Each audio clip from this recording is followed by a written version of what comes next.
Bienvenue sur Ici Éco. Les actions et le dollar chutent au lendemain des annonces du président américain Donald Trump d'imposer des droits de douane massifs, amorçant un virage protectionniste de la première puissance économique du globe, inédit depuis près d'un siècle.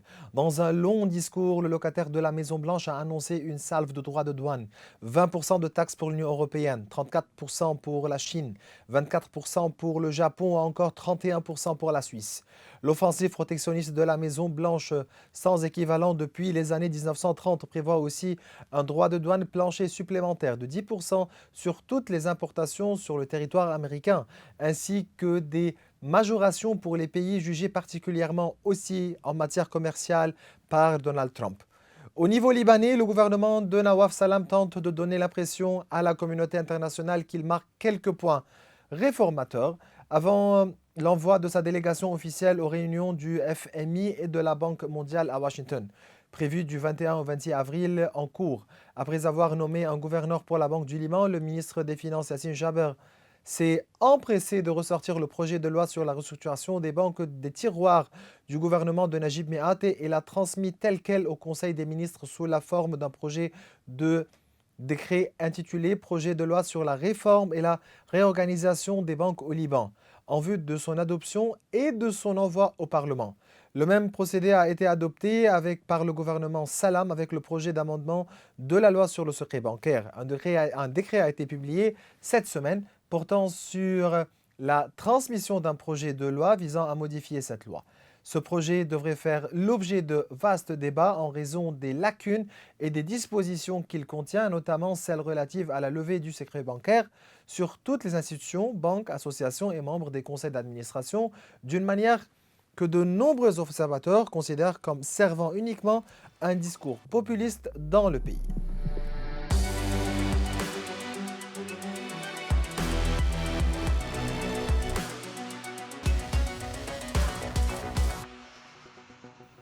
Durant cet épisode, nous discuterons des mesures de réforme que le gouvernement doit entreprendre, les négociations avec le FMI, ainsi la restructuration des banques et d'autres sujets avec le secrétaire général des organismes économiques au Liban, Nicolas Chamas. Toujours un plaisir de vous recevoir, Monsieur Chamas. Merci, M. Matta. Comment avez-vous accueilli la nomination de Karim Saïd comme nouveau gouverneur pour la Banque du Liban? Avec beaucoup de satisfaction. Le gouverneur Saïd est quelqu'un que je connais depuis des dizaines d'années et j'ai suivi son parcours professionnel, à commencer, disons, au collège et ensuite jusqu'à nos jours. Et je sais très bien qu'il est très versé dans les affaires financières, dans les affaires économiques, et donc c'est un vieux de la vieille. Et je m'étonne comme quoi on lui reproche d'être proche des banques. Mais de qui va-t-il être proche? Mais c'est son métier. Comme si on me reprochait à moi d'être proche des commerçants alors que je suis le président des commerçants de Beyrouth. Avec cela, c'est-à-dire, je peux dire qu'il a également contribué à faire des études, à des éclairages. Et moi-même, j'ai participé à une étude l'année dernière sur la façon de solutionner le problème des dépôts au Liban. Et Karim est quelqu'un de très modéré dans ses avis, contrairement à la réputation qu'il a, quelqu'un de très ouvert. Il peut être convaincu, mais c'est quelqu'un qui a un QI extraordinaire. Moi, je me rappelle depuis très très longtemps que c'est quelqu'un qui a une très forte présence intellectuelle, doublée d'une très grande expérience. Pour avoir tout dit, je pense que c'est une chance pour la Banque centrale d'avoir un gouverneur tel que Karim Saïd. Et d'ailleurs, je pense que l'avenir très proche va, disons, me donner raison et lui rendre justice. Le Liban se prépare à reprendre les discussions avec le FMI. Vous avez exprimé de nombreuses critiques à l'égard de la manière dont le gouvernement précédent, celui de Najib Mikati, a négocié avec le FMI. Sommes-nous face à un scénario similaire avec ce gouvernement? Je pense malheureusement qu'il y a une simple extrapolation des négociations antérieures. Notre reproche majeur, c'était que la délégation libanaise était très, disons, soumise devant les responsables du FMI. Et donc, ils ont presque accepté sans sourciller, disons, les mesures ou les réformes toutes faites. Sans prendre en compte les spécificités du Liban, notamment la question du secteur bancaire, le fait que la crise est une crise sans précédent, financière, bancaire, monétaire, économique. Et notre principal reproche en tant qu'organisme économique, c'était que nous n'accepterions sous aucun prétexte, disons, d'effacer des dizaines de milliards de dollars de dépôts. Et à chaque fois, inévitablement, que la délégation du FMI était présente dans les bureaux des organismes économiques, il y avait une prise de bec sur la question des dépôts. Et donc, nous constatons que les choses continuent. Hier même, le gouvernement, disons, a distribué pour étude aujourd'hui un projet de réforme du secteur bancaire. Nous allons discuter à propos de ce sujet. Parce Exactement. que c'est aussi dangereux. Qui n'est qu'une copy-paste. Exactement, une pâle réplique d'un projet datant du 5 octobre 2023 du gouvernement précédent.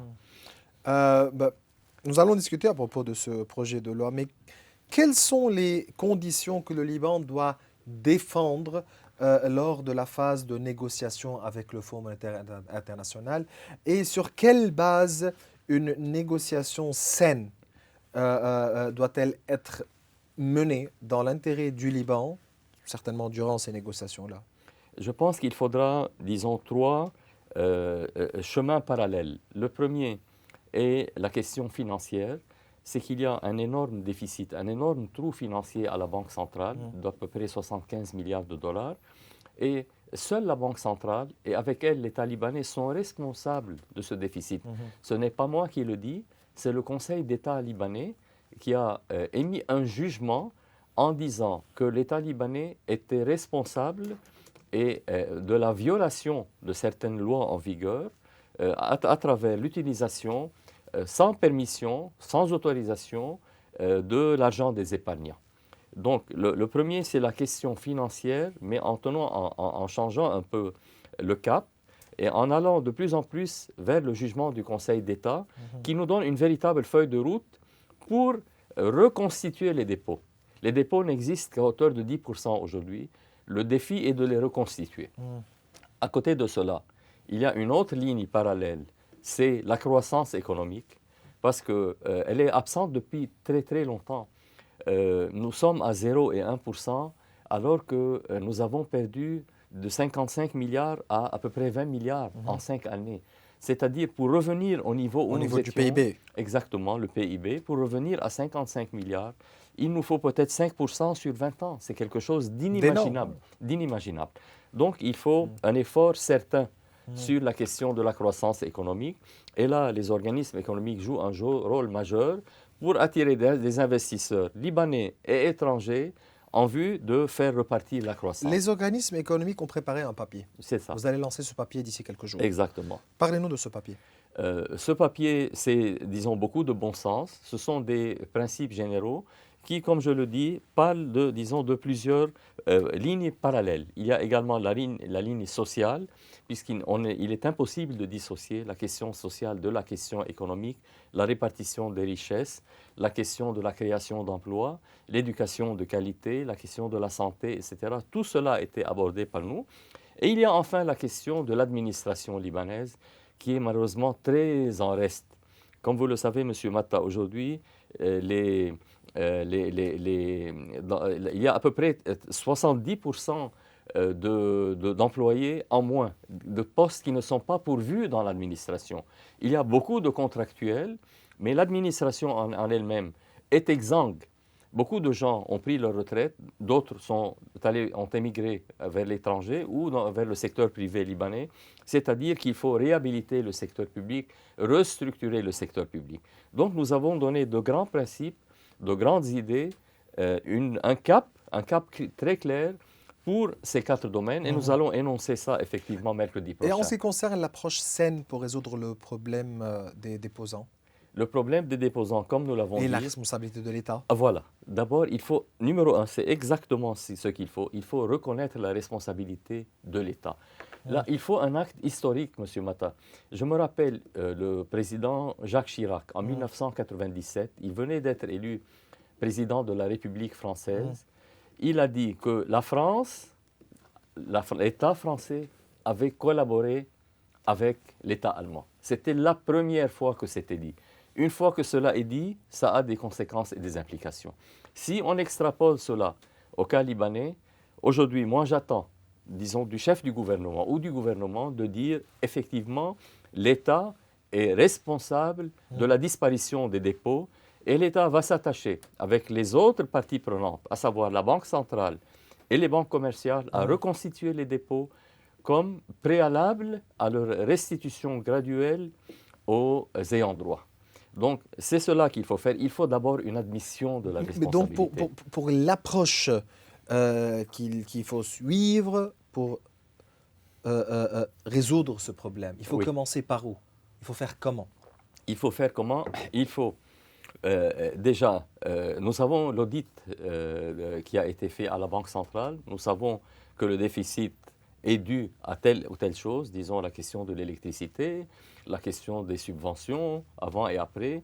Ensuite, le fait que beaucoup de prêts ont été éteints en dollars ou en livres libanaises à 1500, etc. Nous connaissons les raisons.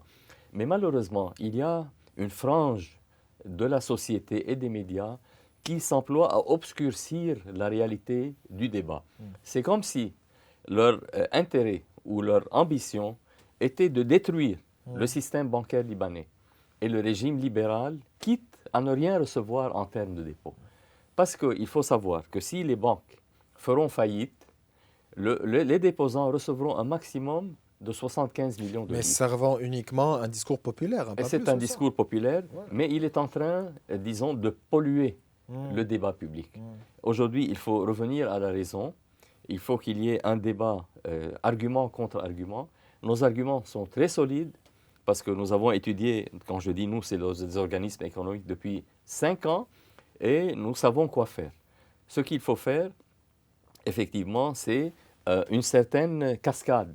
C'est-à-dire que l'État devra restituer, tôt ou tard, graduellement, l'argent qu'il a emprunté à la Banque centrale. De son côté, elle devra les restituer aux banques commerciales et elles-mêmes Qui se ne sont chargeront. que les dépôts des déposants. Exactement. Il n'y a pas d'autre moyen. Parce que ce trou, disons, de 75 milliards, ce n'est pas, disons, un déficit qu'aucune banque ou qu'aucun système bancaire ne peut supporter. C'est à peine si l'État libanais peut... Vous les considérez comme dette ou perte? Non, c'est une dette souveraine. C'est une très bonne question. Ce n'est pas une perte. Si aujourd'hui, vous venez me prêter 1000 $, OK? Moi, de mon propre chef, unilatéralement, je vous dis, Monsieur Matta, je ne vais pas vous rendre votre argent. D'un coup, cette dette s'est transformée en une perte chez vous. Et le toupet, c'est que je viens vous chercher dans les poches pour savoir d'où vous avez amené ces 1000 $. On croit marcher sur la tête. Donc, c'est une dette souveraine que l'État a accumulée et la dette souveraine doit être restituée sans aucune question. Et de plus, le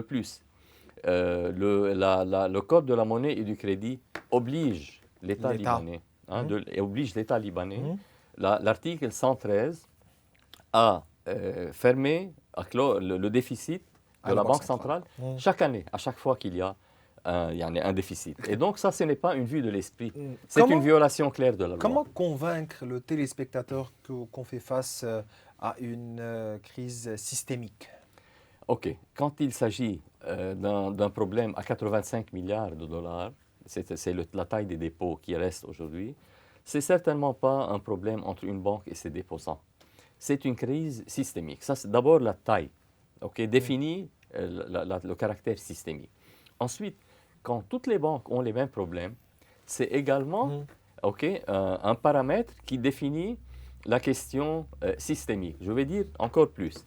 Il y a certaines banques, notamment étrangères, qui ne sont pas rentrées dans le jeu de la dette souveraine ou des ingénieries financières, mais elles se sont quand même retrouvées embourbées avec la Banque centrale parce que la dette du secteur privé était remboursée en dollars et donc ces dollars étaient déposés à la Banque centrale sans aucune possibilité pour ces banques de les sortir. Donc, que vous ayez traité avec l'État ou pas, quoi que vous ayez fait, En tout cas, vous êtes pris dans cet engrenage et c'est exactement ce qui définit le caractère systémique de la crise. Donc, comment répondre aux organisations comme Colonna Errada et autres qui considèrent que non, on ne fait pas face à une crise systémique, une crise bancaire, et donc les banques sont responsables seules pour pouvoir couvrir ce trou et jamais toucher aux actifs de l'État. Mais il faut savoir, par exemple, une des raisons majeures de ce déficit, c'est la subvention sur la livre libanaise, la stabilisation de la livre libanaise, qui a permis à chacun d'entre nous, toute la société libanaise, de bénéficier d'un pouvoir d'achat qui excédait les possibilités du Liban. Et ça a bénéficié à toute la population libanaise. Comment les banques peuvent être tenues responsables? Ça, c'est de un. De deux, régulièrement, la Banque centrale émettait des circulaires avec lesquelles les banques étaient tenues de se conformer. L'ancien secrétaire général de l'association des banques, Dr Sadir, Dr Makram Sadir, a fait une analyse très fine sur les circulaires de la BDL. Il y en a trois types. Le premier type, c'est quasiment obligatoire. Le second est réglementaire. Le troisième est volontaire ou facultatif. Les deux premiers, c'est-à-dire obligatoire et réglementaire, constituent 80% des circulaires. C'est-à-dire qu'il y avait quasiment une obligation de déposer l'argent auprès de la Banque centrale. Ensuite, l'argent n'a pas été prêté à l'État. Ça, c'est une erreur terrible, une erreur factuelle. Exactement comme les déposants ont déposé leur argent dans les banques commerciales ont déposé leur argent auprès de la Banque centrale. C'est-à-dire, ce qui est valable ici est valable là-bas. La logique ne se divise pas. Alors, les opposants ont beau dire ce qu'ils veulent, mais le fait est que les banques ont déposé leur argent, non pas au casino, non pas qu'ils l'ont dilapidé n'importe où. Cet argent a été déposé dans le lieu le plus sûr dans chaque État, c'est-à-dire soit la Réserve fédérale, soit la Banque centrale. Et la Banque centrale l'a utilisé à mauvais escient avec l'État libanais. Mais comment considérer une bonne gouvernance des actifs de l'État, disons, comme violation de la souveraineté? Mais ça, c'est quelque chose... Tout à fait. Je vais vous dire que l'État a failli lui-même. Ce n'est pas seulement la Banque centrale. Parce que dans le Conseil central, qui est l'organisme de décision, comme vous le savez, il y a deux représentants de l'État. Il y a le directeur général du ministère des Finances et le directeur général du ministère de l'Économie. Donc l'État était présent.